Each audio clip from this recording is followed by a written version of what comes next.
ஸ்நேகன் அவர்கள் தமிழ் சினிமாவில் மிகப்பெரிய அளவில் பாடலாசிரியர், அதற்கப்புறமாக பிக் பாஸ் பிரபலம் நடிகர் அப்படின்னு அறியப்படக்கூடியவர். இந்த பாடலை இவர் தான் எழுதினாரான்னு நம்ம ஆச்சரியப்படக்கூடிய அளவுக்கு பாடல்களை கொடுத்த ரொம்ப திறமைசாலி.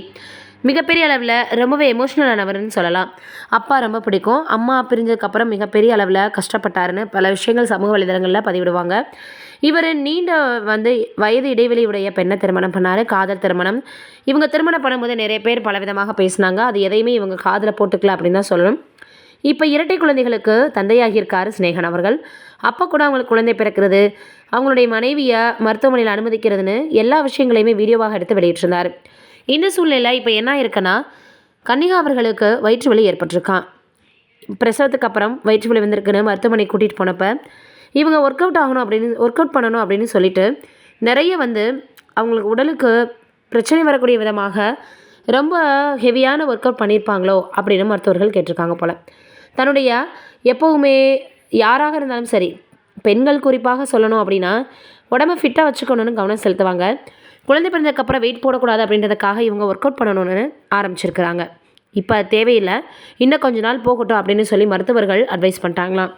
இதை பார்த்து ஸ்நேகன் அவர்களும் என்னதான் நீ ஒர்க் அவுட்டு, அதுக்கப்புறம் உணவுகளில் நீ ரொம்ப கவனமாக இருந்தாலும் உன்னுடைய உடலையும் நீ பார்க்கணும், ஹெல்த்தியாக இருக்கணும், அதெல்லாம் அப்புறம் பண்ணிக்கலாம் அப்படின்னு அவரும் அட்வைஸ் பண்ணியிருக்கிறாராம்.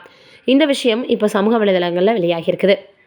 பிரபலங்கள் அப்படின்னா எல்லா விஷயமும் பேச தான் செய்வாங்க. இது ஒரு பக்கம் இருக்க, இன்னொரு பக்கம் டிராகன் திரைப்படம் வெளியாகி மிகப்பெரிய அளவில் இப்போ வெற்றி நடை போட்டுட்ருக்கு. ஒரு வாரத்திலேயே 54 கோடி அளவுக்கு வசூல் செய்யக்கூடிய அளவுக்கு இது ரொம்ப மக்களிடையே கவர்ந்துருக்குன்னு தான் சொல்லணும். காரணம் என்னென்னா, அந்த படத்தினுடைய கதை தான்.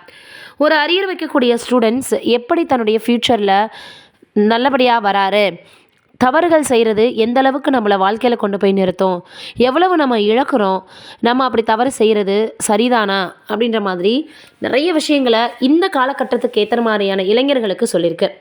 லவ் டுடே திரைப்படத்துலேயும் சில விஷயங்கள் இருந்தது. இந்த படத்தை இப்போ அஸ்வத் மாரிமுத்து தான் இயக்கியிருக்காரு. இதையும் தாண்டி இந்த படம் மிகப்பெரிய அளவில் பிளாக் பஸ்டர் தான் சொல்லணும். ஒரு பாக்ஸ் ஆஃபீஸில் எவ்வளவு வசூல் செய்யுதுன்றதை பொறுத்து தான் இந்த காலகட்டங்களில் இருக்கக்கூடிய படங்களினுடைய ஒரு ரிசல்ட்டே இருக்குது. அப்படி இருக்கிற நிலையில் டிராகன் மிகப்பெரிய அளவில் ஸ்கோர் பண்ணிருச்சுன்னு தான் சொல்லணும். நல்ல வரவேற்பும் இருக்குது, விமர்சன ரீதியாக நல்ல வசூலும் இருக்குது. அடுத்து இவர் நடித்தாலே அந்த படம் எந்த மாதிரியாக இருக்குன்ற எதிர்பார்ப்பு ரசிகர்களிடையே அதிகமாக ஆயிரும்.